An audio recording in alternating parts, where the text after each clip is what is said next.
Session एक कमाल का सेशन होने वाला है। ये एक ऐसा सेशन होगा जो जेआईसी मेंस के एस्पायरेंट्स के लिए एक तरीके से मैजिक का काम करने वाला है। अगर आज के सेशन को अक्षरशा यानी वर्ड टू वर्ड, शब्द टू शब्द फॉलो करने की कोशिश करते हैं, एक एक अक्षर जो आज मैं पढ़ाऊंगा, तो मान के चलिए कि आपके आंसर राइटिंग में जो निखार आएगा ना, वो लाजवाब आएगा दोस्तों। तो आज का 5 मिनट पहले हम इस बात को सीखेंगे कि परफेक्ट मेंस के क्वेश्चन का आंसर कैसे लिखें, और फिर हम पुराने साल के किसी एक क्वेश्चन, दो क्वेश्चन को इसके अकॉर्डिंग डिस्कस करने की कोशिश करेंगे, और फिर आप एनालिसिस भी करोगे कि क्या आप ऐसा ही लिखते हैं। तो पहला है कि मेंस आंसर राइटिंग का परफेक्ट फॉर्मेट क्या होता है बच्चों। तो सबसे पहला काम क्या है, क्वेश्चन को समझो। सबसे पहला काम क्या है, क्वेश्चन को समझिए, है ना। Understand your question. तो क्वेश्चन को समझो, क्वेश्चन को समझो कि भैया क्वेश्चन में पूछा क्या है। आप क्वेश्चन को समझने का मतलब क्या है कि क्वेश्चन में उसने क्या पूछा है। उसने डिफाइन करने के लिए पूछा है क्या। वो कह रहा है कि डिफाइन करो, तो आपको अलग लैंग्वेज लिखना पड़ेगा। वो कहता है एक्सप्लेन करो, तो अलग बात लिखनी पड़ेगी, है ना। सब एक जैसा लिख दोगे तो इसका मतलब आप उसको फॉलो अप नहीं कर रहे हैं। वो जो कह रहा है डिस्कस, सबके आंसर एक जैसे नहीं होंगे, ठीक है। और डेराइव ऐसा हो सकता है बच्चों, या डिफरेंशिएट, है ना। इतने तरीके के क्वेश्चंस मेंस में बनते हैं बच्चों। डिफरेंशिएट, ध्यान से देखो बच्चों, यानी जो क्वेश्चन मुझे दिया जाएगा एग्जामिनेशन में, उस क्वेश्चन इतने तरीके की वेरिएशन आ सकता है। तो मैं जैसे पहला काम है कि क्वेश्चन को पढ़ूं और उसमें इस बात को अंडरलाइन करूं कि उस क्वेश्चन में डिफाइन के बारे में पूछा है, एक्सप्लेन के बारे में पूछा है, डिस्कस करने के बारे में पूछा है, डेराइव करने के बारे में पूछा है, या डिफरेंशिएट करने के बारे में पूछा है। हो सकता है इनमें से कोई दो को एक साथ लेकर के पूछ ले, कोई तीन भी एक साथ ले सकता है, लेकिन जनरली यही टर्म होते हैं कि derive second law of thermodynamics, state second law of thermodynamics, explain second law of thermodynamics. तो जो लैंग्वेज बनता है ना, मतलब क्वेश्चन का जो लैंग्वेज होता है, उसी के फॉर्मेट में आपको आंसर को फिट करना होता है।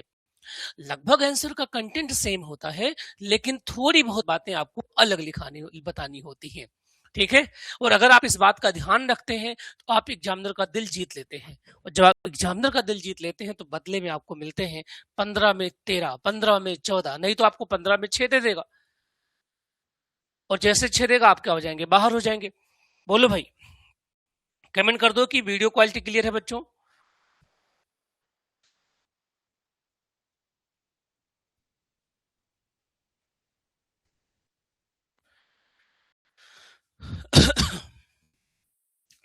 ओके बेटा जी, ठीक है। अब सेकंड स्टेप क्या, अब आपने कहा जब मैंने ढूंढ लिया कि क्वेश्चन को समझ लिया कि अब करना क्या है, तो जो सबसे इंपॉर्टेंट बात है, सेकंड बात आती है कि आइडियल स्ट्रक्चर ऑफ आंसर क्या होगा, ठीक है, जो परफेक्ट हो, जो सभी में मैं फॉलो कर पाऊं। आइडियल स्ट्रक्चर क्या होगा हमारे आंसर का, किस हेरारिटी में मैं अपने आंसर को लिखूं जिससे एग्जामिनर की सारी इच्छाएं पूरी दिखें। तो सबसे पहला काम आपको इंट्रो करना है। क्या करना भैया, इंट्रो। अब इंट्रो में दो चीजें, इंट्रो मतलब इंट्रोडक्शन लिखने की जरूरत नहीं है। इंट्रो का मतलब है कि या तो आपसे वो पूछेगा किसी चीज का डेफिनेशन पूछ रहा होगा, है ना, उसमें ये लिख देंगे, या इंट्रोडक्शन भी डाल सकते हैं, या प्रिंसिपल से ही स्टार्ट करना पूछ सकता है आपसे कि आप किसी पर्टिकुलर थियरी का प्रिंसिपल बताइए, राइट। ये इंट्रोडक्शन में आ गया। अब आता है इंट्रोडक्शन, और लगभग आप 2 line, 3 line, 4 line, 5 line, 6 line, जितना डिमांड है क्वेश्चन का उतना आप लिख दोगे, ठीक है।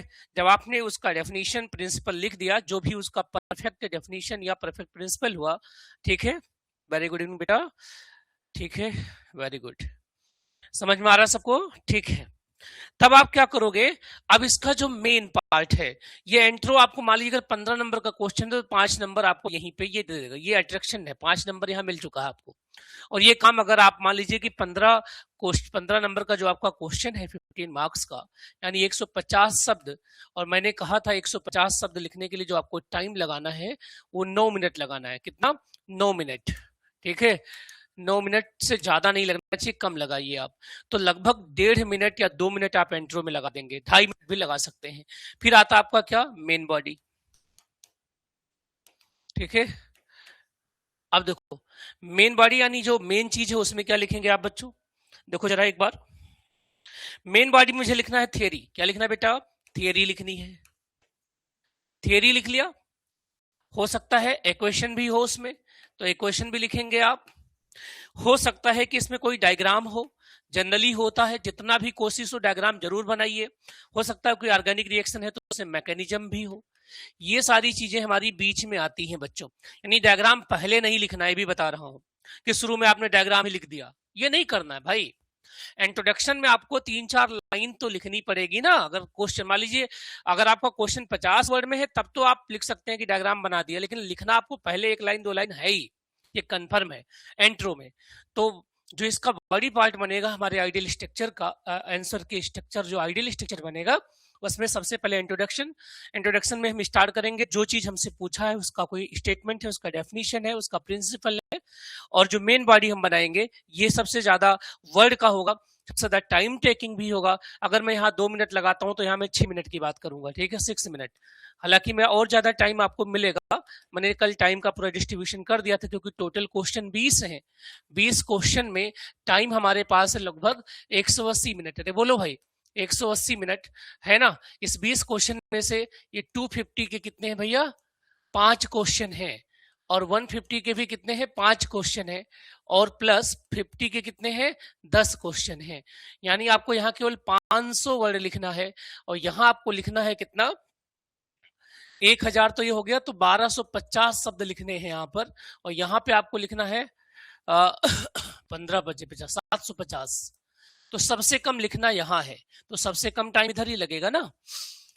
ठीक बात है, सबसे कम टाइम यहाँ लगेगा, सबसे ज्यादा टाइम आपको लिखने में यहाँ देना पड़ेगा और मिडिल में आपके ये आएंगे। तो जैसा क्वेश्चन पूछा उस तरीके से टाइम का हमें क्या करना है?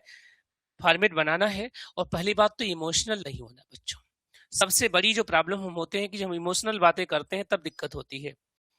क्लियर है कि एक क्वेश्चन जो मुझे खूब आता उस पर पूरी टाइम लगा दिया, उससे पूरी राम कहानी हमने बनाई, लेकिन अगले क्वेश्चन को छोड़ दिया। तो छोड़िए जो आपके पास है ना टाइम मैनेजमेंट, ये जो आज से बच्चे क्वेश्चन लिख लिख करके भेज रहे हैं मेंस, इनका कोई मुकाबला नहीं है। मैं फिर से कह रहा हूं, यूपीएससी का मेंस हो, यूपीपीसीएस का मेंस हो, जीआईसी का मेंस हो, मेंस केवल टैलेंट से नहीं निकलता है। मेंस प्रैक्टिस का गेम है, प्री टैलेंट से निकलता है। बहुत सारे एग्जाम में प्री का मैं टॉपर हूं जिसमें मैंने एक भी दिन नहीं पढ़ा है, लेकिन अगर मैं बिना पढ़े मेंस दूंगा तो मैं फेल हो जाऊंगा। ठीक है, आप लोगों में बहुत सारे बच्चों का प्री निकल गया होगा, उन्होंने प्रिपरेशन ना भी करा होगा, लेकिन मेंस नहीं निकलेगा जब तक आप मेंस को एक एज ए युद्ध के तरीके से नहीं लोगे। ये एक लड़ाई है, युद्ध है, और युद्ध में हमें क्या करना पड़ता है? रणनीति बनानी पड़ती है। ठीक है, कि किस तरीके से हम अपनी रणनीति, अपनी स्ट्रेटजी बनाएं जिससे हम बीट कर सकें। इसमें 2 लोगों से सामना है, एक जनरल हिंदी से और आपका एक केमिस्ट्री है। और केमिस्ट्री ठीक ठाक है, ये 12th का सिलेबस नहीं है कि एनसीईआरटी पढ़ के मेंस निकल जाए, नहीं निकलेगा भाई। एनसीईआरटी से आउट आप बहुत सारे पोर्शन इसमें डाल दिए गए हैं। और एनसीईआरटी तो सबका, एनसीईआरटी से आप फैक्ट लीजिए, डेटा लीजिए, न्यूमेरिकल ले लीजिए, और एडिशनल चीजें आप बीएससी के लेवल से लीजिए। ठीक है, तो देखिए बच्चों, मेन बॉडी हमारी हो गई। मेन बॉडी में क्या लिखूंगा? थियरी लिखूंगा अगर पूछा है। इक्वेशन है अगर ऑर्गेनिक है कोई या इनऑर्गेनिक है। डायग्राम जरूर बनाऊंगा अगर पॉसिबल डायग्राम है, अगर उसमें डायग्राम नहीं बनता तो बात अलग है। और फिर इसमें मैकेनिज्म अगर पूछा है, कोई मशीन पूछा है, उससे क्रियाविधि भी लिखूंगा। ठीक है, तो मैं एक आइडियल स्ट्रक्चर को फ्रेम आउट कर पाऊंगा प्यारे बच्चों। अब तीसरा जो इंपॉर्टेंट बात है ये यही है ना, कि मुझे जितना नंबर मिलेगा उतना काम करूंगा, मतलब ही। ठीक है, मतलब ही समझते हैं आप? प्रोफेशनल क्या बोलेंगे यहाँ पे? मतलब ही नहीं, प्रोफेशनल बोलिए। अगर भैया 20 आप मुझे 25 नंबर दोगे तो 250 नंबर 250 वर्ड में लिखूंगा। अगर आप मुझे 15 नंबर दोगे तो 150 वर्ड की बात करूंगा। और अगर आप मुझे 10 वर्ड दोगे तो 50। अभी नहीं कि 10 वर्ड वाला जो क्वेश्चन, 10 नंबर वाला जो क्वेश्चन है ना, वो तुम्हें रटा हुआ है, खूब बढ़िया से आ रहा है, और उसमें आपने 250-300 वर्ड पेल दिया, कोई फायदा नहीं है भाई, नहीं करना है। सिंपल सी बात है, इमोशनल नहीं होना है, ये आपके इमोशन को भी चेक करेगा। ठीक बात है। तो अगर 25 मार्क्स का क्वेश्चन है तो कितना लिखेंगे भैया? 250 वर्ड ही शब्द समय सीमा आपको बनानी है। 15 नंबर का क्वेश्चन 150 में लिखना है। 10 मार्क्स का क्वेश्चन है तो मुझे याद है मेरे एमएससी में आया था write essay on the different laws of thermodynamics, और 40 नंबर का क्वेश्चन था। मैंने लगभग एक बुक ही एक कॉपी जो आती है ना आपकी 28 पेज की, उसमें 22 पेज लिख दिए मैंने। क्या फायदा? ठीक है, नहीं लिखना था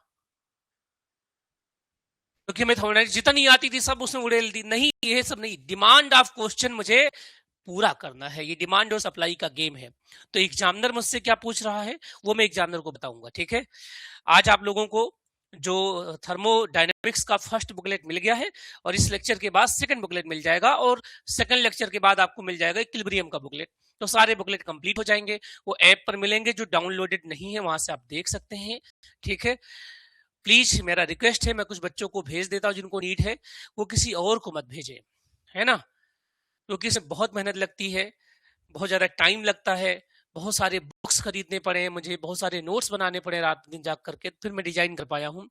लेकिन कोई भी क्वेश्चन इन बुकलेट से बाहर नहीं आएगा किसी भी यूनिट का, है ना। कुछ क्वेश्चन कुछ यूनिट मैंने उसमें एक्स्ट्रा डाल दिए थे जब हम पॉलिटेक्निक और उनका प्रिपरेशन कर रहे थे, मैं उनको बाहर कर रहा हूँ। ठीक है, जो आपका सिलेबस है उसके प्रॉपर क्वेश्चन ही उसमें ऐड हो रहे हैं, और उनके मॉडल आंसर भी बना करके मैं आप तक भेज रहा हूं बेटा। चलिए, 3 बातें सीख लिया हमने। क्वेश्चन को समझूंगा, यहीं से हमारा गेम स्टार्ट हो जाएगा। अगर इसको छोड़ोगे तो गेम ओवर हो जाएगा। ठीक है, इसमें करना क्या है, देखना है कि क्वेश्चन में पूछा क्या है, डिफाइन करना, एक्सप्लेन करना, डिस्कस करना, डेराइव करना या डिफरेंशिएट करना। राइट, क्लियर है बात? एक एक बात बताऊंगा मैं आज आपको, ये पूरे इसमें एक एक बात बताऊंगा, सारी बातें। उसके बाद हमें अपने क्वेश्चन का आइडियल स्ट्रक्चर कैसे बनाना है, किस तक। तो स्ट्रक्चर्स में आप चाहो तो फ्लो चार्ट भी यूज कर सकते हो, कोई दिक्कत नहीं। फ्लो डायग्राम यूज कर सकते हो बगल में, जिससे वो टीचर अट्रैक्ट हो जाए आपकी ओर। इंट्रोडक्शन पार्ट जरूर लिखना है, चाहे 2 लाइन का हो, चाहे 4 लाइन का हो, चाहे वो 5 लाइन का हो, चाहे 6 लाइन का हो। उसमें हम क्या डालते हैं, डेफिनेशन अगर पूछा गया है, प्रिंसिपल पूछा गया उसको डालेंगे, है ना, या उसके बारे में कोई प्रीवियस नॉलेज डाल देंगे। जैसे मान लीजिए अगर मुझे पूछा सेकंड लैब थर्मोडायनामिक्स का, लास्ट टाइम पूछा था ना, अभी बनाता हूँ आंसर, उसका मॉडल आंसर बिल्कुल परफेक्ट आंसर, वही डिक्टो कॉपी कर दीजिए, वैसा ही आपको 15 में 14 मिल जाएगा। 15 में 15 नहीं मिलेगा अगर न्यूमेरिकल नहीं है तो, लेकिन अगर किसी को 15 में 13 भी मिल रहा है ना, तो आप टॉपर हैं इस एग्जाम के। 15 में अगर 12 भी मिल रहा है तब भी, क्योंकि 90% लोगों को 15 में मिलेगा 6, ये भी बता रहा हूं, 6 मिलेगा। मेरे को खूब नॉलेज होगा, पूरी जानकारी होगी, लेकिन प्रैक्टिस ऑफ राइटिंग नहीं होगी, राइटिंग की प्रैक्टिस नहीं होगी। अब आप बोलोगे सर आपने मुझे 3 बातें बता दी हैं, फर्स्ट में क्वेश्चन को समझो, सेकंड में क्वेश्चन का सही फॉर्मेट, और थर्ड में जितना डिमांड उतना लिखो। 25 मार्क तो इतने वर्ड लिखूंगा, 15 मार्क तो इतने वर्ड लिखूंगा। यहाँ पे इमोशनल होना खतरनाक है ना, इमोशनल होना खतरनाक है। नो इमोशन, जितना पूछा उतने बताऊंगा, बस उससे ज्यादा नहीं बताऊंगा, और उस टाइम का यूटिलाइजेशन करूंगा कहां पर, आगे की ओर करूंगा। अरे बोलो भाई। चौथी चीज क्या बच्चों, केमिस्ट्री आंसर में मुझे क्या क्या होना चाहिए एक अच्छे केमिस्ट्री के लिए, क्योंकि हमारा जो मेंस है वो नॉर्मल मेंस नहीं है। अगर ये सब्जेक्ट मेरा केमिस्ट्री है, बाकी किसी और सब्जेक्ट में हिंदी में, तो अभी तीनों बातें सब में लागू होगी, फर्स्ट सेकेंड और थर्ड तो सभी में लागू होगी, लेकिन केमिस्ट्री में क्या इंपॉर्टेंट है, एक तो आप डेफिनेशन बिल्कुल करेक्ट लिखेंगे बच्चों। ठीक है, डेफिनेशन गलत नहीं लिखना है, ट्राई करिए कि करेक्ट हो, बिल्कुल करेक्ट।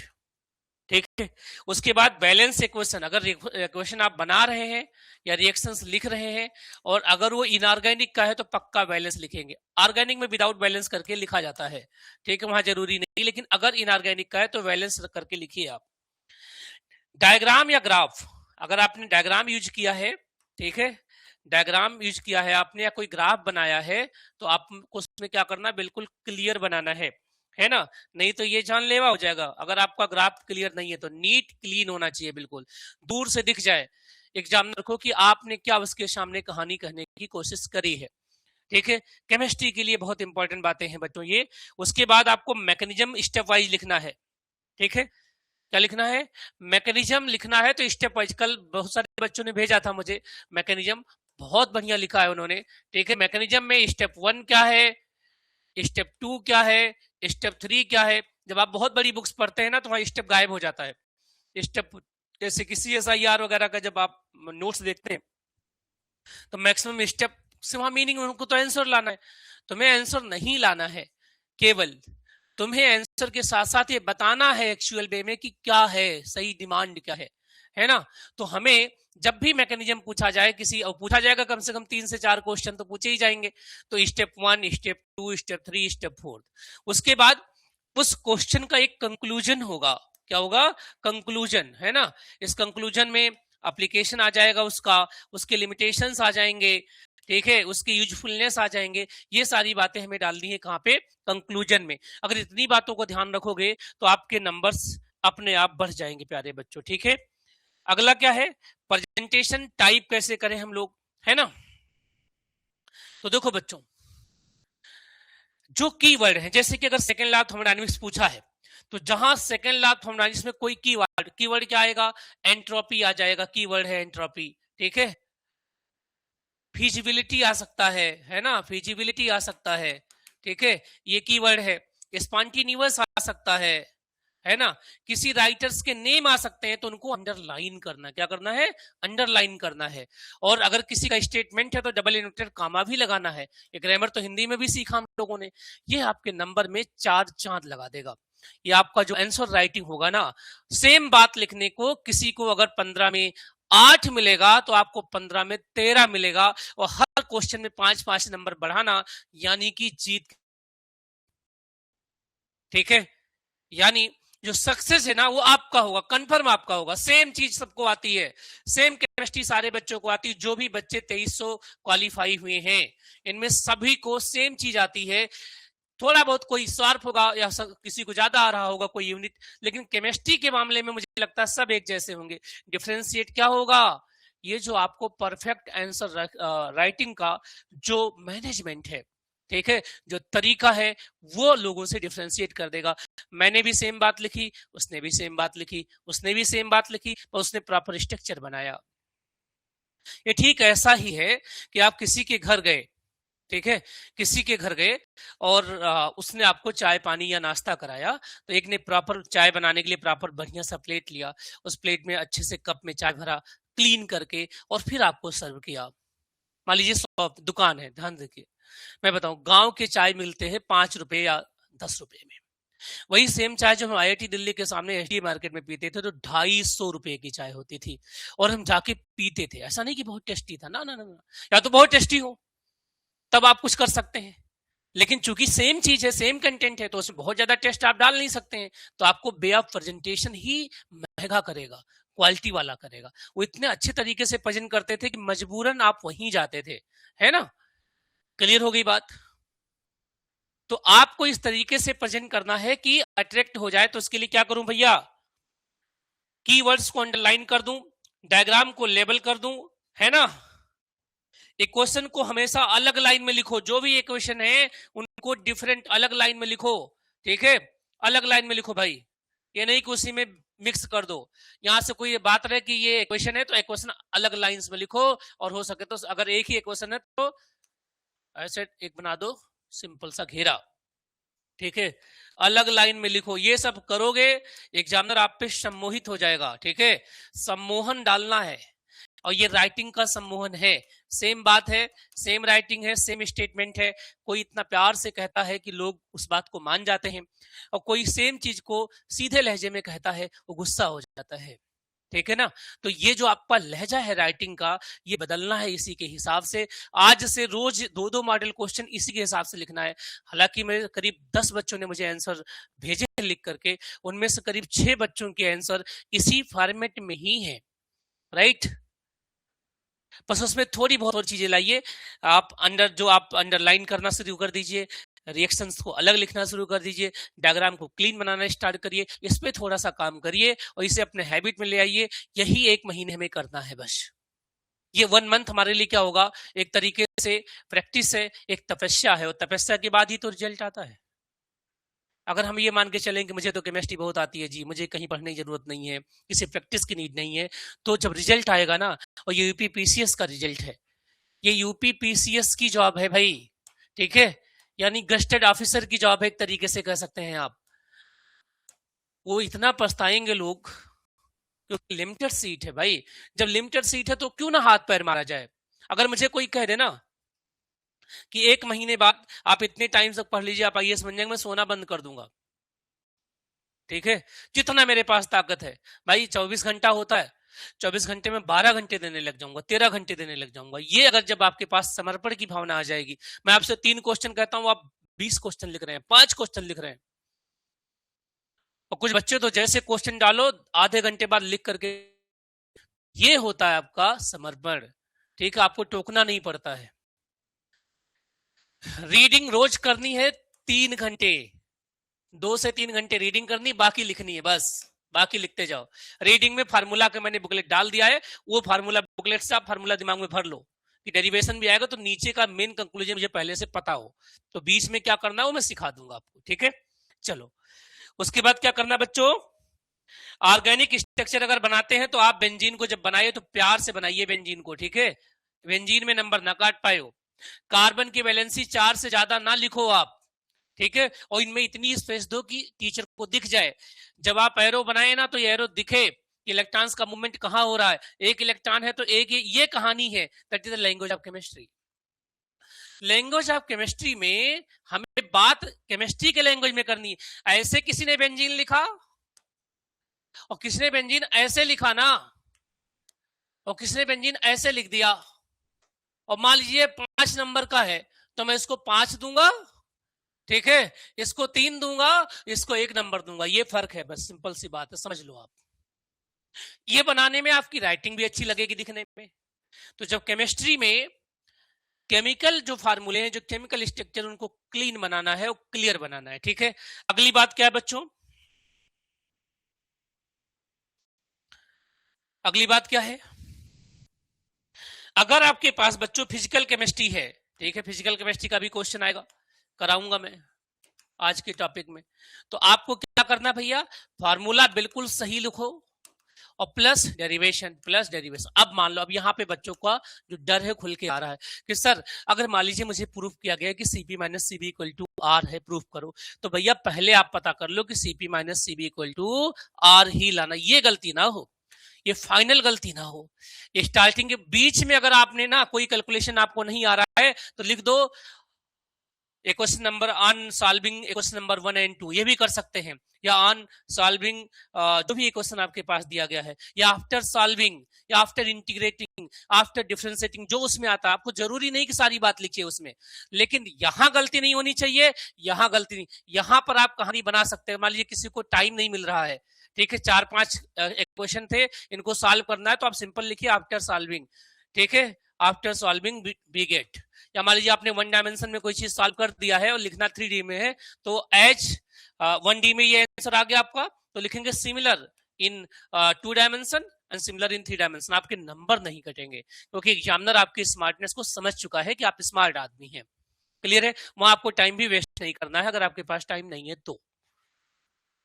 अगर इनऑर्गेनिक है, अगर इनऑर्गेनिक है ना, तो ट्राई करिए कि आप मॉलिक्यूल के हाइब्रिडेशन अगर याद है तो आप उसके पीछे लिखिए, ठीक है, उसकी ज्योमेट्री अगर पूछी गई तो ज्योमेट्री लिखिए आप, उसके स्ट्रक्चर को क्लीन बनाइए आप, ठीक है। इतना करते ही एग्जामिनर सोच लेगा कि आपको तो सब कुछ आ रहा है, फिर वो नंबर देने के लिए बाध्य हो जाएगा। ये बात हो गई हमारे पास एक आइडियल स्ट्रक्चर्स या आंसर के स्ट्रक्चर को फ्रेम करने की, जो कि केमिस्ट्री में पूछा जाएगा।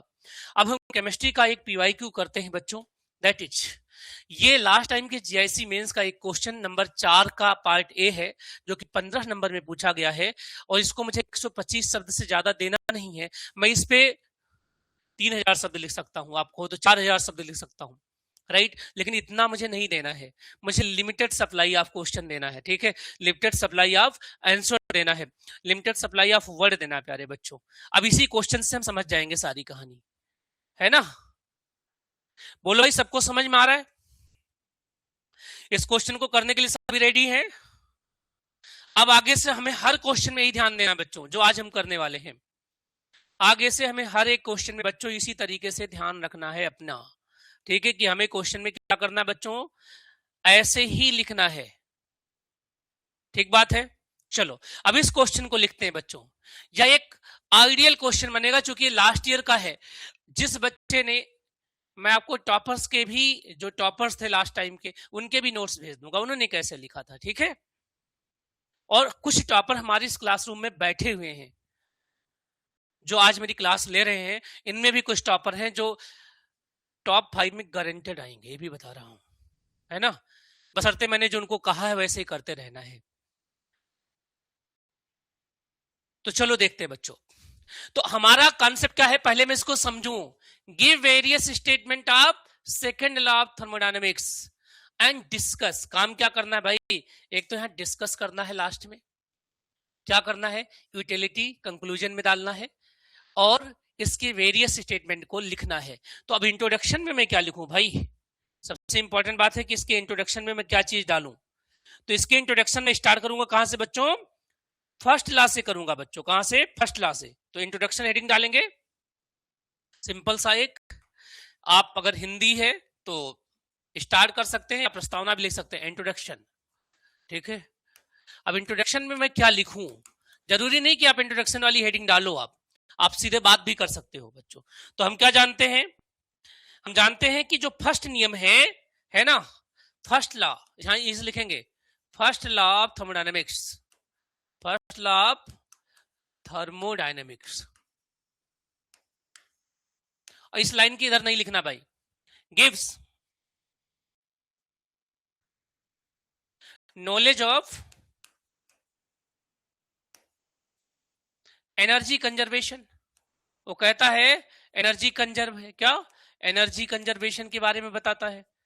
देखो इधर, यानी आप एक भूमिका बना रहे हो। अभी सेकंड लॉ नहीं, हमने स्टार्ट कहां से कर दिया, फर्स्ट लॉ।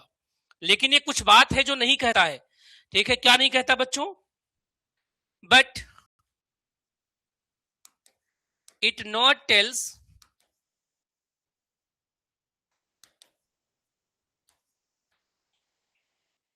हाउ, क्या,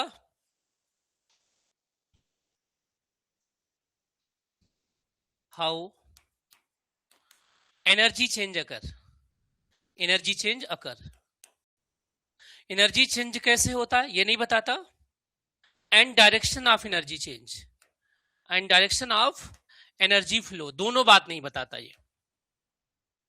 ये तो बताता है कि एनर्जी चेंज होता है, लेकिन नहीं, किसने पूछा कैसे चेंज होता, कहता मुझे नहीं पता जी। कौन, फर्स्ट लॉ जो थर्मोडायनेमिक्स का है वो कहता है कि एनर्जी कंजर्वेशन होता है प्रोसेस में, इस बात की बारे में बताता है। लेकिन जब मैं उससे क्वेश्चन पूछता हूं कि कैसे, हाउ, तो बोलता मुझे नहीं पता। डायरेक्शन क्या होगा, आप कहते तो कि हीट फ्लो होता है, लेकिन बोले कहां फ्लो होता है, तो इसके बारे में कोई बात नहीं करता है। तो इन सारी बातों का आंसर कहां छिपा है, इन सारी बातों का आंसर छिपा है किसमें बेटा, सेकेंड लॉ ऑफ थर्मोडायनेमिक्स में। किसमें, सेकेंड लॉ ऑफ थर्मोडायनेमिक्स में, सिंपल सी बात है, ठीक है। तब हम यहां से इसी अपने इंट्रो में लिख पाएंगे कि second law give slot, slot मतलब सेकेंड लॉ ऑफ थर्मोडायनेमिक्स, ठीक है, give answer of such question, answer of above question लिख दो आप, है ना, एंड इट एक्सप्लेन, क्या बताता है भाई, ये बताता है direction, direction of energy flow बता देता है ये, डायरेक्शन ऑफ एनर्जी फ्लो बताता है। दूसरा, फिजिबिलिटी ऑफ प्रोसेस बताता है ये, फिजिबिलिटी ऑफ प्रोसेस, कोई प्रोसेस होगा या नहीं होगा, यानी ये प्रोसेस हमारा स्पॉन्टिन्यूअस होगा, ठीक है, नॉन स्पॉन्टिन्यूअस होगा, ठीक है, इक्विलिब्रियम में होगा, ये सब बातें कौन बताता है मुझे, सेकेंड लॉ बताता है भैया। क्या बताता है, सेकेंड लॉ बताता है मुझे। क्लियर है इतना। साथ में ये लिमिटेशन भी बताता है, इसी में आ जाएगा, लिमिटेशन भी बताता है कि कोई भी प्रोसेस कहां तक होगा। अब आपने बता दिया है उस एग्जामिनर को कि भैया जो सेकेंड लॉ ऑफ थर्मोडायनेमिक्स था उसके बारे में अगर आप मुझसे आंसर पूछना चाहते हैं तो मैं आपको बताना चाहूंगा कि थर्मोडायनेमिक्स एक फर्स्ट लॉ ऑफ थर्मोडायनेमिक्स है जो मुझे एनर्जी कंजर्वेशन के बारे में बताता है। लेकिन जब मैं उस लॉ से ये पूछता हूं कि कैसे एनर्जी चेंज होता है, उस एनर्जी चेंज का डायरेक्शन क्या होता है, तो इन बातों का कोई जवाब हमारे पास नहीं होता है। इसी बातों का उत्तर लिखने के लिए, उत्तर बताने के लिए एक नया लॉ इंट्रोड्यूस किया गया जिसका नाम है सेकेंड लॉ ऑफ थर्मोडायनेमिक्स। ये बताता है कि प्रोसेस होगा कि नहीं, यानी वो स्पॉन्टेनियस होगा, नॉन स्पॉन्टेनियस होगा या इक्विलिब्रियम में होगा। साथ में ये बताता है कि वो किस सीमा तक जाएगा, लेकिन ये नहीं बताता कि वो कितनी तेजी से होगा, ये इसका लिमिटेशन होगा। इस नाते मुझे काइनेटिक्स पढ़ना पड़ता है। अरे बोलो भाई, यहां तक बात समझ में आ गई है? तो अगर स्पॉन्टेनियस है तो डेल्टा एस, आपका जो डेल्टा जी है वो नेगेटिव हो जाएगा बच्चों। इक्विलिब्रियम में है तो डेल्टा जी 0 हो जाएगा, और नॉन स्पॉन्टेनियस है तो डेल्टा जी 0 से ज्यादा पॉजिटिव हो जाएगा। अगर ये भी लिख दोगे तो क्वेश्चन में तो 4 चांद लग जाएगा। ये छोटी छोटी बातें आप लिख सकते हैं। अरे बोलो भाई, इंट्रोडक्शन पार्ट सबको समझ में आया है क्या? बोलो भाई, है?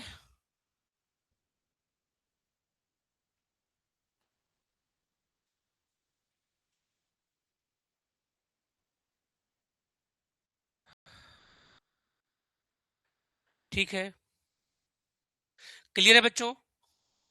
अब देखो, अब मैंने एंट्रो लिख दिया है। एंट्रो में लगभग मैंने 50 शब्द यूज कर लिए है ना।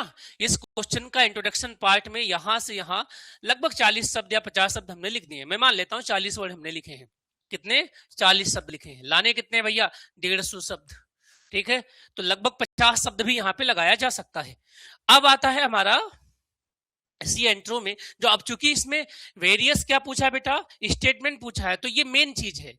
ये मेन चीज है वेरियस। अगर केवल डेफिनेशन एक पूछा होता, क्योंकि एक डेफिनेशन तो है नहीं, सारे आपको बताने हैं बच्चों। तो अब हम क्या करते हैं बच्चों, एक बात मैं अपनी तरफ से और लिखूंगा इसी में। ठीक है, ध्यान से देखो बच्चों।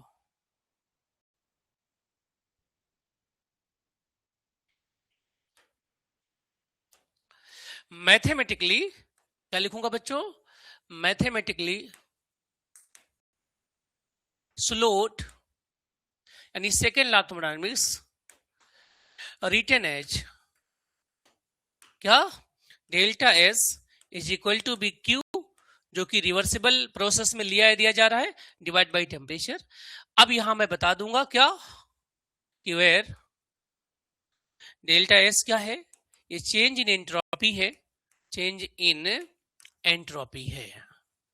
ठीक है, जो बताता किसको है?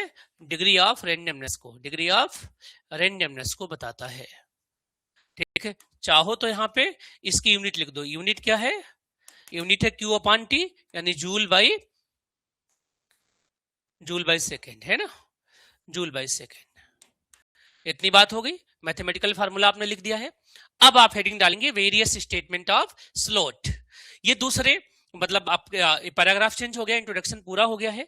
ठीक है, अब हम वेरियस स्टेटमेंट डालेंगे। ठीक है, वेरियस स्टेटमेंट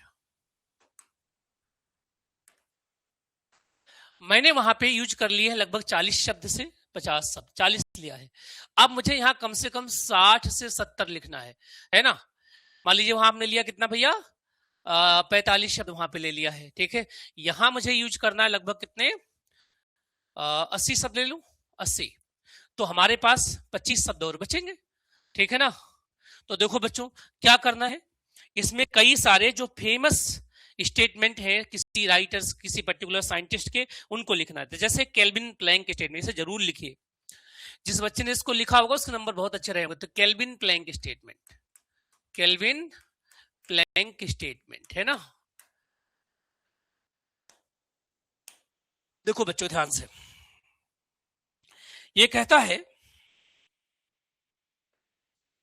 इसको कई बार लोग कहते हैं स्टेटमेंट ऑफ हीट इंजन। क्या है बेटा? Statement of heat engine. Carnot engine का है हीट इंजन। ठीक है, केल्विन प्लैंक स्टेटमेंट क्या कहता है बच्चों, बताओ?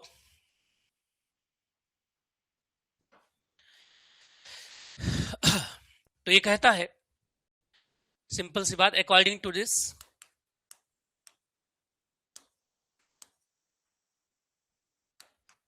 it is impossible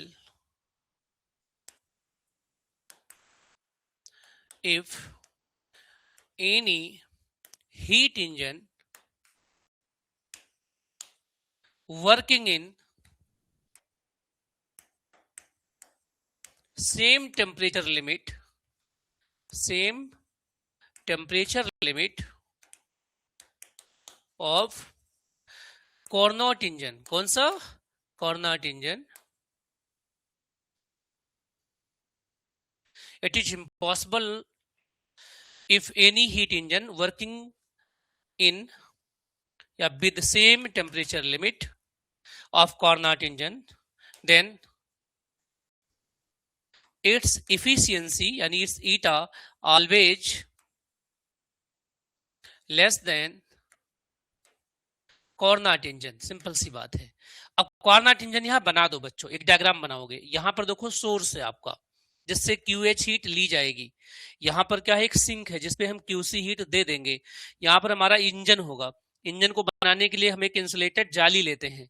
इस जाली के ऊपर क्या करते हैं बच्चा? हम पिस्टन डालते हैं, मतलब एक अपना सिलेंडर डाल देते हैं इस तरीके का. ये बना दो आप. ठीक है. यहां से हम लेंगे हीट, उस हीट के कुछ अमाउंट इसको दे देंगे और बदले में मुझे क्या मिलेगा? वर्क. तो ये जो वर्क होता है ना, ये मेरा आउटपुट है. ये क्या है? आउटपुट है. ये क्या है? इनपुट है. तो यहां से ईटा क्या होता है जी? Output by input. यहां से बन जाएगा आपका सिंपली क्या? ये हो जाएगा हमारा TH minus TC upon TH. इसी को लोग कई बार प्यार से क्या कह देते हैं बच्चों? 1 माइनस TC बाई TH. ठीक है. ये ईटा का फॉर्मूला हो गया. तो ये बताता है इस स्टेटमेंट का जो कंक्लूजन है कि दुनिया के किसी भी इंजन की एफिशिएंसी 100% नहीं हो सकती. तो ये भी बात आप में लिख सकते हैं लास्ट में, या सिंपली यही लिख दो. बोलो भाई, सबको समझ में आ गया केल्विन प्लैंक की statement? It is impossible to construct a heat engine which have more efficiency than Carnot engine under the same temperature limit. है ना? अगर सेम टेम्परेचर लिमिट में हो तो दुनिया में ऐसा कोई भी इंजन बनाना इम्पॉसिबल है जो Carnot इंजन से ज्यादा एफिशिएंट हो जाए. जैसे जैसे जैसे कोई कहे कि हम भगवान आइडियल सिस्टम है, गॉड आइडियल सिस्टम है. भाई भगवान राम चाहे तो कुछ भी कर सकते थे, भगवान कृष्ण चाहे तो कुछ भी कर सकते थे, भगवान बुद्ध चाहे तो कुछ भी कर सकते थे, ईसा मसीह कुछ भी कर सकते थे, अल्लाह कुछ भी कर सकता है, क्योंकि वो क्या है? आइडियलिज्म है, वो सुप्रीम पावर है. इंसान कितना भी कुछ ना हो जाए उससे नीचे ही तो रहेगा. ठीक है. तो Carnot का जो इंजन था वो आइडियल इंजन था. तो पहला स्टेटमेंट मैंने लिख दिया है, एक प्यारा सा डायग्राम भी बना दिया है. एग्जामिनर यहीं पर खुश हो जाएगा, मुझे नंबर देने के लिए मजबूर हो जाएगा. है ना? समझ में आ गई बात? एग्जामिनर मेरा दुश्मन भी होगा तब भी उसको नंबर देना पड़ेगा, क्योंकि मैंने वही बात लिखी है जो बात उनसे पूछी है. मैंने कोई कहानी नहीं लिखी है यहाँ पे. ठीक है. अब आपका क्या हो गया भैया? आइए सेकेंड स्टेटमेंट, क्योंकि वेरियस पूछा है तो कम से कम 3 स्टेटमेंट तो लिखोगे ना. ठीक है. एक है क्लेसियस स्टेटमेंट. क्लेसियस स्टेटमेंट इसको हम बोलते हैं बच्चों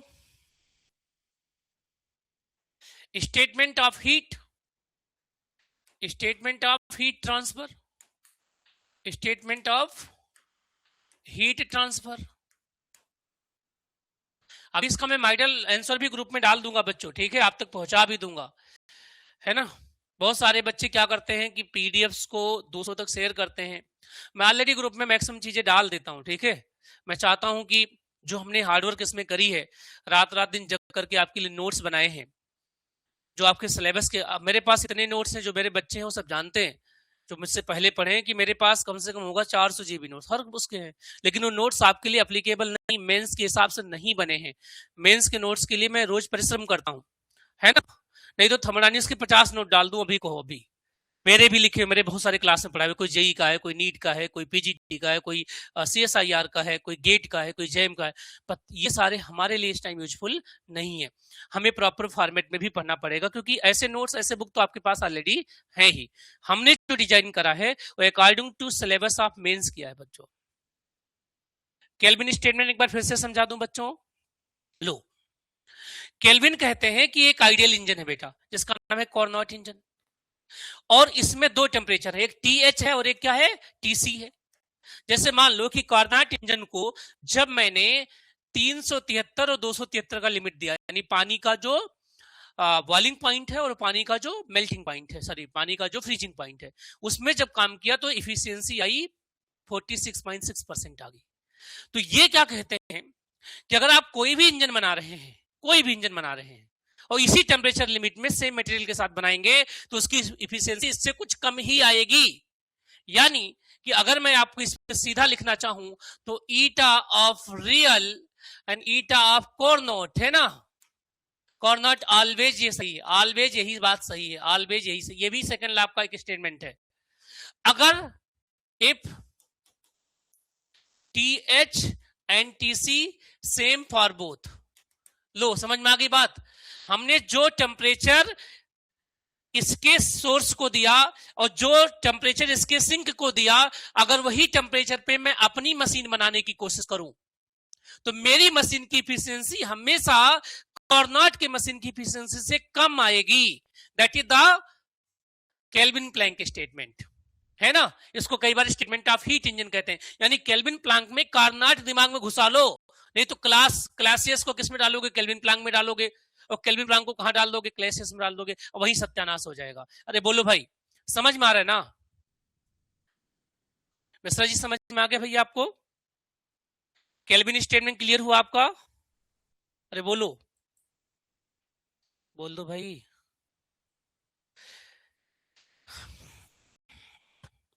मैं 10 बार समझा दूंगा यार, अगर आपको अभी समझ में नहीं आया 10 बार समझा दूंगा, जितनी बार आप कहोगे उतनी बार समझा दूंगा, ठीक है। आते हैं अगला जो क्लासियस स्टेटमेंट है बच्चों, ये क्या कहता है?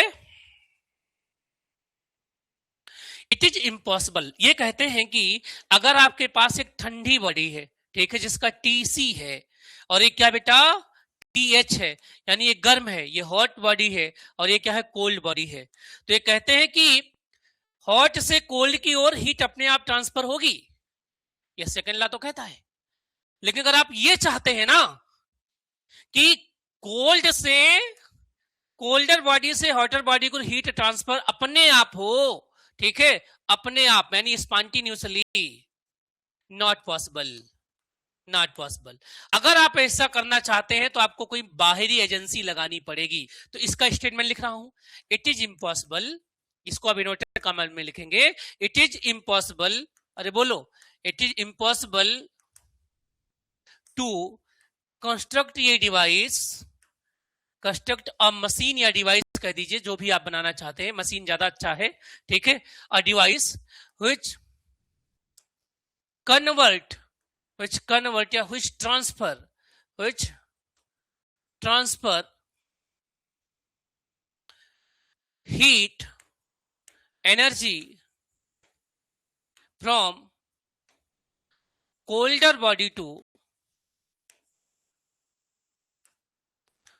hotter one without help of any outer agency। अरे बोलो, आउटर एजेंसी। फिर से समझिए, ये ऐसा ये कह रहे हैं कि मान, जैसे आप जानते हैं कि ये छत है ना, हमारा छत है, बारिश हो रही है तो छत से पानी नीचे अपने आप आएगा बिना मुझसे पूछे, अरे आएगा नहीं आएगा, that is the spontaneous process. लेकिन अगर मैं ये कहूं कि अपने आप जमीन से छत पे पानी चला जाए तो इम्पॉसिबल है। इसके लिए मुझे क्या लेना पड़ेगा, कोई आउटर एजेंसी, कोई मशीन लगाना पड़ेगा, मोटर लगाना पड़ेगा, आदमी लगाना पड़ेगा, है ना। तो ये क्या कहते हैं, ये डायरेक्शन के बारे में बता रहा है। देखो डायरेक्शन बता रहा है ना, जो कि फर्स्ट लॉ नहीं बता रहा। ये कहते हैं कि हीट ट्रांसफर का डायरेक्शन क्या है, हमेशा हाई टेम्परेचर से लो टेम्परेचर की ओर, लो टेम्परेचर से हाई टेम्परेचर की ओर हीट अपने आप फ्लो हो जाए, ऐसा कोई मशीन बनाना इम्पॉसिबल है। अरे बोलो भाई, क्लियर है बच्चों? क्लासियस सिस्टम में क्लियर है बच्चों? हेलो,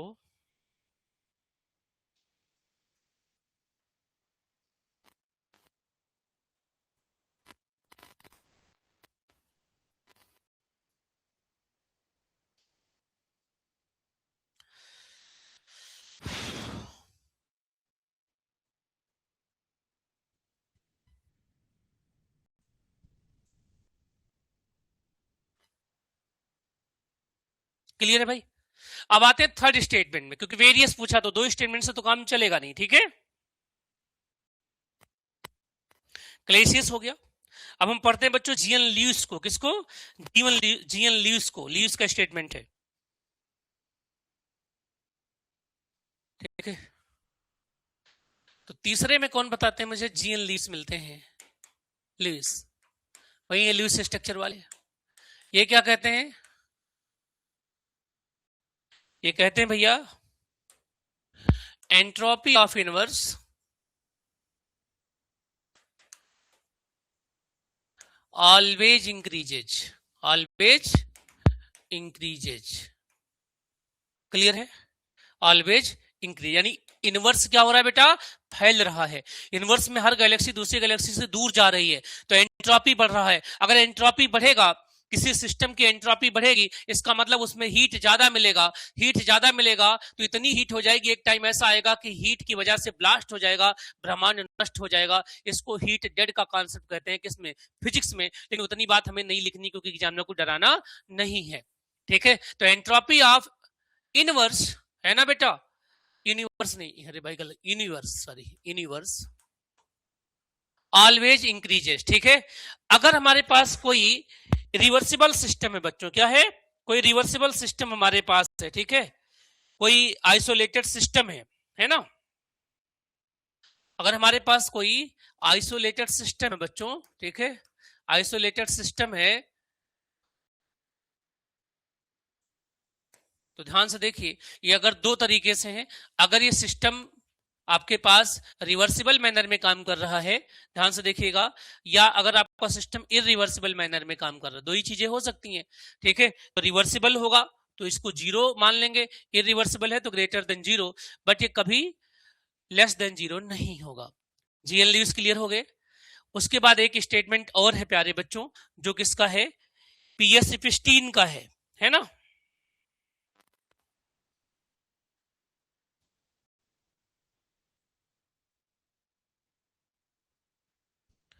और ये यही सेम बात है बच्चों, इसको हम बोलते हैं, इतने पॉइंट को, ये तो हो गया आपका जीएन लुइस का, इतने को बोलते हैं बेटा इपिस्टीन। क्या बोलते हैं? इपिस्टीन का स्टेटमेंट, क्या? या पीएस इपिस्टीन बोलते हैं, है ना, इसको बोलते हैं पीएस इपिस्टीन। ये कहते हैं कि किसी भी एडियाबेटिक प्रोसेस में, है ना, किसी भी एडियाबेटिक प्रोसेस में, कोई सिस्टम हमारा एडियाबेटिक प्रोसेस में है, तो एंट्रोपी या तो इंक्रीज रहेगी या तो वो अनचेंज होगी। ठीक है, ये कहते हैं पीएस इपिस्टीन कि एडियाबेटिक प्रोसेस में, एडियाबेटिक प्रोसेस में, ठीक है, या तो एंट्रोपी हमारी इंक्रीज होगी या एंट्रोपी में कोई चेंज नहीं आएगा, मतलब सेम बात कहते हैं। एक और बात, इसी का एक पार्ट और है भैया, एक और स्टेटमेंट लिखना कि ये कहते हैं कि अगर आपने हीट दे दिया बच्चों, क्या दे दिया? हीट दे दिया, है ना, हीट को या वर्क को हम हीट में कन्वर्ट कर सकते हैं, है ना, वर्क को हीट में पूरी तरीके से कन्वर्जन हो सकता है। वर्क अगर आप कर रहे हैं तो कंप्लीटली क्या बन सकता है? हीट बन सकता है 100%। क्या है ये? यहाँ पे इफिशियंसी 100% हो सकती है कंप्लीटली। तो work can be converted completely into heat, but heat never converted into work completely. ठीक है, ध्यान से देखिएगा, in any process work can be converted into heat completely, but heat never converted into work completely. और ये बात कहां समझते हैं? यहां समझते हैं भैया, हमने यहां से QH हीट निकाला था, सोर्स से QH हीट निकाला और अपने सिस्टम को दे दिया। ये सारी बात किसको दे दी? सिस्टम को दे दी, है ना, कि भैया इस पूरे हीट का काम करो। ये सिस्टम कहता ना ना ना, मैं पूरा काम नहीं करूंगा, कुछ हीट सिंक को देना पड़ेगा, QC हीट आपको सिंक को देना पड़ेगा, और तब मैं डब्ल्यू काम करूंगा। तो डब्ल्यू हुआ क्या? आपने QH दिया था और QC, तो ये QH माइनस QC हुआ ना। अगर आप ऐसा कोई प्रोसेस बनाओ जिसमें इसको सिंक को हीट देना ही ना पड़े, तो सारा का सारा हीट क्या हो जाएगा? वर्क में चेंज हो जाएगा, और ऐसा इंजन बनाना इम्पॉसिबल है। यानी वर्क को तो हीट में पूरा तरीके से कन्वर्ट किया जा सकता है, लेकिन हीट को कंप्लीटली वर्क में चेंज नहीं किया जा सकता। इसका मतलब कि अगर मैं किसी आदमी को, चाहे मेरा छोटा भाई क्यों ना हो, चाहे कोई नौकर क्यों ना हो, कोई मित्र क्यों ना हो, अगर मैं उसे 1 लाख रुपए दूं कि भैया तुम मेरे घर से लखनऊ जाओ और ये सामान लेके आओ, ठीक है, तो 1 लाख का नहीं लाएगा, वो आने जाने का किराया लेगा, कुछ खाएगा, और 150 बचेगा तो अपने पास रख लेगा। ये बताता हूं मैं, रियलिटी की बात है, अब इसको अपने ऊपर इमोशनली मत ले लेना, क्योंकि हम कई बार अपने पास से लगा देते हैं, नेगेटिव हो जाते हैं, ठीक है। तो ये कहते हैं कि ऐसा कोई सिस्टम, ऐसा कोई मशीन नहीं है जो हीट को कंप्लीटली वर्क में चेंज कर दे। तो अगर मैं मान लो यहां से 100 जूल हीट लिया बेटा, 100 जूल हीट लिया, तो इसका मतलब 100 में से 80 का अगर काम हुआ तो 20 यहां जाएगा। जो यहां पे हीट आता है ना बेटा, जो यहां पे हीट ट्रांसफर होता है, इसी हीट और उस टेम्परेचर का रेशियो एंट्रोपी होता है। यानी अगर मैंने मोटर व्हीकल में 1 लीटर पेट्रोल डाला, कितना, 1 लीटर का 100 रुपए का पेट्रोल डाला, तो मेरा मोटर व्हीकल केवल 40 रुपए का काम करता है। 60 रुपए का पेट्रोल किसमें खर्च होता है, भर भर आवाज करने में, वो गर्म हो जाती है उसकी बॉडी, इन सब में यूज हो जाती है। अरे बोलो भैया समझ में आ गया कि नहीं आया? 5 स्टेटमेंट लिख पाओगे? फिर से मैं रिकॉल करता हूं, मैंने अभी अपनी 150 शब्द के क्वेश्चन को, ठीक है, स्टार्ट किया। इसमें पूछा गया है कि discuss various statement of second law of thermodynamics and also write its utility। यानी आपको सेकेंड लॉ ऑफ थर्मोडायनामिक्स के जो डिफरेंट कथन हैं उनको समझाना है। डिस्कस मतलब उनको समझाना है, फिर इस लॉ को पढ़ने की उपयोगिता क्या है इसको लिखना है, और ये बात 150 शब्दों में लिखना है। तो मैंने पहले बनाया इंट्रोडक्शन का जो पार्ट था, उसमें 30 शब्दों में मैं लिखा कि जो फर्स्ट लॉ ऑफ थर्मोडायनेमिक्स है वो ये बताता है कि किसी भी प्रोसेस में एनर्जी कंजर्व होती है, लेकिन ये कंजर्वेशन का जो प्रोसेस होता है ये कैसे होता वो नहीं बता पाता। फिर मैंने पूछा कि जब एनर्जी कहीं ट्रांसफर होती है, हीट ली या दी जाती है, तो उसका डायरेक्शन क्या है, इसका भी कोई जवाब उनके पास नहीं था। इन दोनों क्वेश्चन का जवाब खोजते खोजते मुझे एक नया नियम मिला जिसका नाम है सेकेंड लॉ ऑफ थर्मोडायनेमिक्स। वो बताता है कि कोई प्रोसेस किस डायरेक्शन में होगा, वो होगा, नहीं होगा, या इक्विलिब्रियम में रहेगा। ठीक है, कोई प्रोसेस कब जाकर के रुक जाएगा, यानी उसका लिमिट क्या है। अब ये क्या है, ये जो सेकंड लॉ ऑफ थर्मोडायनेमिक्स है, इसका जो मैथमेटिकल फार्मूला लिखा हमने, ds is equal to be dq upon T या q अपॉन टी। जहां ds एंट्रोपी है जो डिग्री ऑफ रैंडमनेस यानी बिखराव को बताती है, वहां हमने फिर बताया वेरियस स्टेटमेंट, पहला क्लेसियस स्टेटमेंट लिखा, और क्लेसियस स्टेटमेंट हमने समझाया कि जो कॉर्नाट इंजन होता है जिसकी efficiency eta 1 minus T2 by TC by TH जो आपने लिखा, T2 बाई T1 जो होता है वो एक आइडियल इंजन है। दुनिया में ऐसा कोई इंजन बनाना इम्पॉसिबल है जिसकी टेम्परेचर लिमिट कॉर्नाट इंजन की जैसी हो, लेकिन उसकी दक्षता कॉर्नाट के बराबर या ज्यादा हो जाए, ऐसा नहीं हो सकता, हमेशा कम रहेगा। और यहाँ पे हमने कॉर्नाट इंजन का एक छोटा सा मॉडल डायग्राम बना दिया इस तरीके से। ठीक है, फिर दूसरा स्टेटमेंट हमने लिखा, केल्विन प्लांक ले लिया हमने, फिर क्लासियस का हमने लिखा, क्लासियस का बाद में लिखा। क्लासियस ने बताया कि कोल्डर बॉडी से हॉटर बॉडी को हीट का ट्रांसफर अपने आप नहीं होता। फिर मैंने ईपी-स्टीन की बात लिख दी, जीएन लीव्स की बात लिखी, फिर ईपी-स्टीन की बात लिख दी, फिर मैंने अपनी बात लिख दी। जो कंक्लूजन आया है कि वर्क को हीट में तो कन्वर्ट कर सकते हो पूरी तरीके से, लेकिन हीट को वर्क में कंप्लीटली कन्वर्ट नहीं किया जा सकता है, यानी कुछ ना कुछ हीट आपको सिंक को देना पड़ेगा। अब आपके वेरियस स्टेटमेंट कंप्लीट हो गए हैं, और इसमें लगभग आपने 70 से 80 शब्द यूज कर लिए हैं। ऊपर आपने 40 शब्द लिखे थे, तो 30 शब्द को लिखने का मतलब कि हमें 4-5 छोटी छोटी लाइनें लिखनी है। अरे बोलो भाई, क्लियर है यहां तक?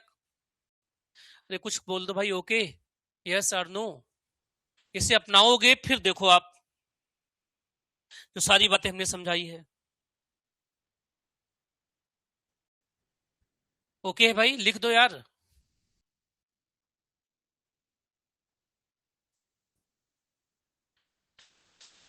अब आता है, अब अगली हेडिंग इसी में डालेंगे क्या बच्चों, utility importance of second law. ठीक है, यूटिलिटी, क्योंकि यूटिलिटी पूछा तो वही लिखो, जो उसने पूछा वही लिखो, अपनी तरफ से उसकी मीनिंग लिखने की कोशिश मत करो। यूटिलिटी ऑफ स्लॉट है ना, सेकंड लॉ ऑफ थर्मोडायनेमिक्स। पहला क्या है,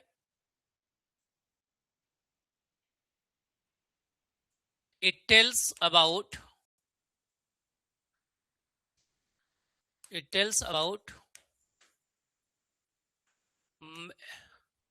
maximum limit of efficiency of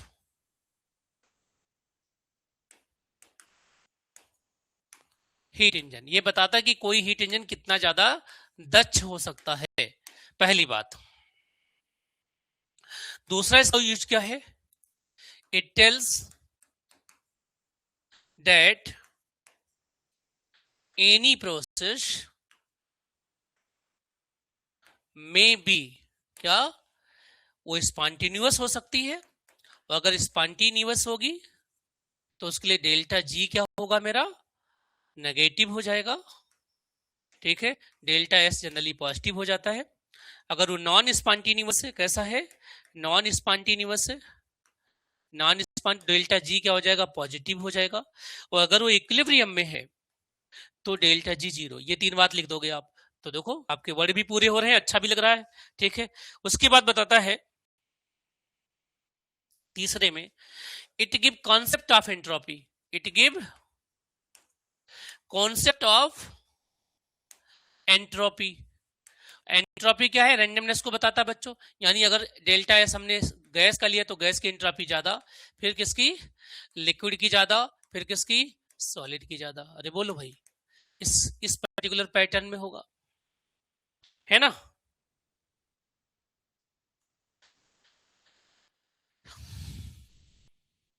ठीक है, चौथा, it is used in engineering and industry to increase efficiency of engines या सेल, जो भी इंजन होते हैं या जो सेल होते हैं। लो, पूरी कहानी क्लियर हो गई 150 शब्द में। ये आपका एक आइडियल स्ट्रक्चर मैंने बता दिया कि कैसे कैसे लिखना है। ठीक है भाई, ठीक है, क्लियर, हमने इस पे बात कर ली। चलो, अब हमने कल जो फर्स्ट लॉ ऑफ थर्मोडायनामिक्स पढ़ा था उसमें एक और क्वेश्चन हम लोगों से पूछा जाता है, जैसे द हीट कैपेसिटी। क्या है बेटा, हीट कैपेसिटी। जब हीट कैपेसिटी पे क्वेश्चन आए तो मैं क्या करूं, मान लो हीट कैपेसिटी पे अगली बार क्वेश्चन आएगा। देखो, अगर स्लोट पूछा गया तो स्लोट अब पूछने की चांस कम है, नहीं राइट। अब इससे एंट्रोपी से आगे की बात पूछ लेगा। अब फ्लोट पूछेगा, फर्स्ट लॉ ऑफ थर्मोडायनामिक्स क्या है, इसका स्टेटमेंट क्या है, इसका मैथमेटिकल ट्रीटमेंट क्या है, इसका सिग्निफिकेंस क्या है, इसका लिमिटेशन क्या। ये सारी बातें मैंने ग्रुप में डाल भी दी है और लास्ट लेक्चर में आपको समझा भी दिया था। ठीक है, फ्लोट के बाद क्या आएगा, फ्लोट के बाद क्या आएगा, स्लोट हो गया हमारा, फिर फ्लोट हो गया। उसके बाद दूसरी बात क्या है इसमें, दूसरी बात क्या है बच्चों, हमसे पूछेगा हीट कैपेसिटी। तो हीट कैपेसिटी के बारे में पूछेगा तो सबसे पहले इसको डिफाइन करिए, एक लैंग्वेज लिखिए, है ना। लैंग्वेज क्या है, सिंपली कि अगर मैं किसी सिस्टम को, मान लीजिए किसी सिस्टम जिसका मास m है, ठीक है, या कोई भी चीज हो सकता है, m ग्राम 1 मोल कुछ भी हो सकता है, इसका टेम्परेचर T डिग्री है और T से मैंने इसके टेम्परेचर को बढ़ाया कितने, T+1 डिग्री कर दिया। ठीक है, तो ये ऐसा करने के लिए जितना हीट आपको सप्लाई करना पड़ता है, जितना हीट सप्लाई करना पड़ता है, किसी भी सबस्टांस के एक फिक्स मास का टेम्परेचर 1 डिग्री राइज करने के लिए जो हीट हम सप्लाई करते हैं, उस हीट अमाउंट को हम क्या कहते हैं बच्चों, हीट कैपेसिटी कहते हैं। यानी अगर मेरे पास जो मैं हीट दूंगा, ये हीट दो बातों पर डिपेंड करेगा कि कितना डिफरेंस, अगर 1 का डिग्री का डिफरेंस तो कम देना पड़ेगा, 2 का होगा तो ज्यादा देना पड़ेगा, 3 को होगा तो ज्यादा और ज्यादा देना पड़ेगा, यानी Q proportional to delta T.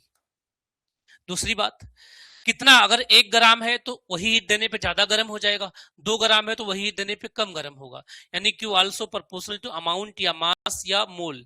ठीक है, तो इन दोनों को अगर हमें कंबाइन कर दूं तो Q proportional to m delta T. यहां से क्या हो जाएगा, Q is equal to be C M delta T, right. यहां से जो C है इसी को बोलते हैं heat capacity, Q upon m into delta T, ये होता है बच्चों। ठीक है, अगर मैं यहाँ पे m की जगह पे मोल लिख दूं तो इसका नाम मोलर हीट कैपेसिटी हो जाएगा। अगर मैं m की जगह पे मोल लिख दूं तो इसका नाम क्या हो जाएगा, मोलर हीट कैपेसिटी हो जाएगा। क्लियर है। अब ध्यान से देखो, अगर किसी प्रोसेस में डेल्टा टी जीरो हो जाए, डेल्टा टी जीरो कब होता है, ये जीरो होता है किसमें बच्चों, आइसोथर्मल में। किसमें, आइसोथर्मल में, क्योंकि टेम्परेचर में चेंज नहीं होता। साथ में किसमें, जो भी फेज ट्रांसफर प्रोसेस होते हैं, फेज ट्रांसफर मतलब बॉइलिंग, ठीक है, फ्रीजिंग, ये सब। तो जहां डेल्टा टी जीरो होगा तो दोनों मल्टीप्लाई होकर के जीरो हो जाएंगे। उस स्टेट में जो सी वैल्यू जाएगी क्या होगी, इन्फिनिटी हो जाएगी। इस नाते अगर वाटर का बॉइलिंग पॉइंट 100 डिग्री है भैया, तो अब जितना मर्जी गर्म कर दो 100 से ज्यादा टेम्परेचर होता नहीं है, मैक्सिमम टेम्परेचर 100 ही होता है। क्लियर है, क्योंकि प्रोसेस बॉइलिंग कैसा है, बॉइलिंग प्रोसेस एक फेज ट्रांसफर प्रोसेस है। अब जब आपने इनको सीख लिया है बच्चों, तो हम ये भी जानते हैं कि हीट एनर्जी के दो फॉर्म हैं। हीट के कितने फॉर्म है? दो फॉर्म है। जब किसी प्रोसेस से हीट ली जाती है या दी जाती है तो कंडीशन क्या है? At constant pressure. अगर आपने कांस्टेंट प्रेशर पर हीट ली या दी, ठीक है, तो इस हीट का नाम क्या होता है? इंथैल्पी होता है। यानी एट कांस्टेंट प्रेशर पे जो हीट ली या दी जाती है वो क्या होती? इंथैल्पी होती है। और एट कांस्टेंट वॉल्यूम पे जो हीट लिया दी जाती है बच्चों, ठीक है, एट कांस्टेंट वॉल्यूम पे जो हीट लिया दी जाती है उसका नाम क्या है? उसका नाम है इंटरनल एनर्जी डेल्टा यू है। ओके बच्चों, और हमें पता है कि जब प्रेशर कांस्टेंट होता है तब वर्क मैक्सिमम होता है, हीट मैक्सिमम होता है। जैसे अभी तुम्हें पता है कि तुम्हारा एग्जाम हो जाएगा 30 अगस्त को या उसके बाद, तो आप मैक्सिमम ताकत लगा रहे हैं। इतनी ताकत आपने प्री एग्जाम देने के बाद नहीं लगाया। इवन मैंने बैच स्टार्ट कर दिया था, मेंस में 3-4 बच्चे जुड़े थे, तब तक तो मैं सिलेबस बहुत बढ़िया करा देता। क्यों नहीं जुड़े? क्योंकि प्रेशर नहीं था ना। जब प्रेशर, अब देखा 4-5 दिन बाद बहुत सारे बच्चे जुड़ेंगे लेकिन नुकसान कर जाएंगे ना, तब मैं जो स्पीड पकड़ लूंगा तो उसको मेंटेन करना उनके लिए पॉसिबल नहीं होगा। इसका मतलब जब किसी प्रोसेस में कांस्टेंट प्रेशर होता है, मम्मी डंडा लेके खड़ी हो जाए मेरे सामने की पढ़ो, पढ़ेगा लड़का? एक रूम में बंद कर दे, है ना, मोबाइल फोन दे दे, इंटरनेट दे दे, चाय दे दे और कहते बेटा पढ़, बाहर नहीं निकलने दूंगी तुम्हें, मत निकलने दो। मोबाइल चलाएगा, अपने दोस्त से बात करेगा, अपनी गर्लफ्रेंड से बात करेगा, बॉयफ्रेंड से बात करेगा। इसका मतलब वॉल्यूम तो कांस्टेंट है लेकिन वर्क कम हो रहा है। लेकिन अगर डंडा लेके खड़ा हो गया ना बाप या भाई, तो आपको पढ़ना पड़ेगा। यानी ये प्रेशर ज्यादा होगा तो वर्क ज्यादा होगा, हीट ज्यादा होगा। तो याद रखिए maximum time delta H delta U से बड़ा होता है। डेल्टा एच डेल्टा यू से कितना बड़ा होता है? कितना बड़ा होता है भैया? डेल्टा यू से कितना बड़ा होता है? Delta N G time of R T. अरे देखो ये इतना प्लस होता है। इसी रिलेशन का डेरिवेशन तो मैंने डाला था सुबह, है ना प्रज्ञा जी? आपने पूछा था, ये रिलेशन था। इसका डेरिवेशन अगर पूछता है तो एच क्या होता है? ई से बड़ा होता है, यानी यू से बड़ा होता है बच्चों। तो यू प्लस पीबी होता है एच, और पीबी को लोग आरटी बोलते हैं अगर 1 मोल है तो, है ना, आरटी बोल देते हैं। तो हम यहां पे लिख सकते हैं U plus R into T. अब अगर मैं इसको डिफ्रेंशिएट कर दूं या चेंज निकालूं, किसके रेस्पेक्ट में बच्चों? डेल्टा एच को टी के रेस्पेक्ट में कर दीजिए, ठीक है। तो यहां पे एन भी ले लो, पीबी इक्वल टू क्या हो गया? एनआरटी। एनआरटी। तो अगर आप इसे डिफ्रेंशिएट करोगे तो डेल्टा एच आएगा, यहाँ क्या आएगा? डेल्टा यू आएगा। इसका डिफरेंस डेल्टा एनजी होगा। आर का डिफरेंशिएशन हो नहीं सकता क्योंकि वो कांस्टेंट है। और टी का कितना हो जाएगा आपका? Delta n g R T, right, क्योंकि कांस्टेंट टेम्परेचर पे हम बात कर रहे हैं। तो देखो इधर, ये आप सिंपली ऐसे कर लो। अगर ये भी नहीं कर सकते तो आप यहां से कर लो, ऐसे ही कर लो। डेल्टा एच कर लो, यहां से डेल्टा एच आया, यहां से डेल्टा यू आया, यहां से क्या आया बेटा? P इंटू डेल्टा वी आया, यहां से B इंटू डेल्टा P आया। ये डेल्टा B वाला टर्म जीरो हो जाएगा क्योंकि प्रेशर कांस्टेंट है, इंथैल्पी कांस्टेंट प्रेशर पे ली जाती है। तो क्या बचा? Delta U plus P into delta V, है ना। P इंटू डेल्टा B का मतलब क्या हुआ? यहां से निकाल लेंगे हम लोग। तो ये हो गया हमारा P इंटू डेल्टा B जो हुआ, ये हो गया delta U plus delta NGRT। तो डेरिवेशन हो गया बहुत सिंपली। तो जो कांस्टेंट प्रेशर पे हीट लिया दी गई उसका नाम इंथैल्पी है, जो कांस्टेंट वॉल्यूम पे ली गई उसका नाम क्या? इंटरनल एनर्जी है। ठीक बात है इतना। अब देखो बच्चों, हीट कैपेसिटी एक्चुअली में क्या था? Q बाई एम टी था या एन टी था, मान लो एन ले लिया आपने, अगर इसे मोलर ले रहे हैं तो, मोलर ले रहे हैं तो एन इंटू डेल्टा टी हो गया। अब आपने कहा कि मैं इसको कांस्टेंट प्रेशर पे ले रहा हूं, तो आपको यहां P लगाना पड़ेगा, सीपी। तो सीपी क्या हुआ भाई? डेल्टा एच अपान डेल्टा टी हुआ ना, क्योंकि कांस्टेंट प्रेशर पे जो हीट होती है उसका नाम डेल्टा एच है एट कांस्टेंट P। ठीक है, तो सीपी इक्वल टू क्या हो गया बेटा? Delta H upon delta T at constant P। इस नाते कई बार हम लिख देते हैं यहां से delta H is equal to B nCpdT. क्या? एनसीपीडीटी। एनसीपीडीटी, इसे किरचॉफ का इक्वेशन भी कहा जाता है, इसे किरचॉफ लॉ कहते हैं। ये हो जाता है क्या? H2 माइनस H1, ठीक है, equal to be n c p n c p n c p T2 minus T1। यही है, इसे खोल दो ऐसे। ये क्या हो जाएगा? ये हो जाएगा सी बी हो जाएगा, मोलर के साथ लगा सकते हैं आप। सी बी क्या हो गया हमारा? Delta U by delta T at constant volume. ठीक है, यहां से क्या हो जाएगा बच्चों? यहां से एक चीज बनेगी, यहां से बनेगी क्या? Delta U is equal to क्या बनेगी? N c b delta T. ठीक है, n c b delta T, internal energy. अब ध्यान से देखो बच्चों, अगर कोई गैस मेरे पास आइडियल हो ना, तो जो U होता है बच्चों, U फंक्शन होता है किसका? वॉल्यूम और टेम्परेचर का। इसका वॉल्यूम और टेम्परेचर का फंक्शन होता है। अगर कोई गैस रियल है तो आइडियल गैस होगा तो यू ओनली फंक्शन किसका है? टेम्परेचर का। किसका? टेम्परेचर का। ध्यान दीजिएगा। तो यहां से मैं एक स्टेटमेंट और निकालता हूं, del U by del V. ये आ सकता है, ये आपसे क्वेश्चन आ सकता है जो मैं लिखने वाला हूं, अगर किसी ने टफ पेपर बनाया तो, क्योंकि बार बार ये क्वेश्चन पिछले 4-5 सालों से हॉट क्वेश्चन बना हुआ है। ये जो आपके पास टर्म होता है बच्चों, इसको हम लोग बोलते हैं क्या? ऐसे लिखो आप सिंपली, देखो आप लिखेंगे कि internal energy is the function of volume and temperature. ठीक है, अगर मैं इसको डिफरेंशिएट कर दूं बच्चों, तो इसको लिख सकते हैं क्या? D you. क्या लिखते हैं बच्चों? डी यू या डेल यू लिख दो, जो भी लिखना चाहते हैं आप। ठीक है, डी यू या डेल यू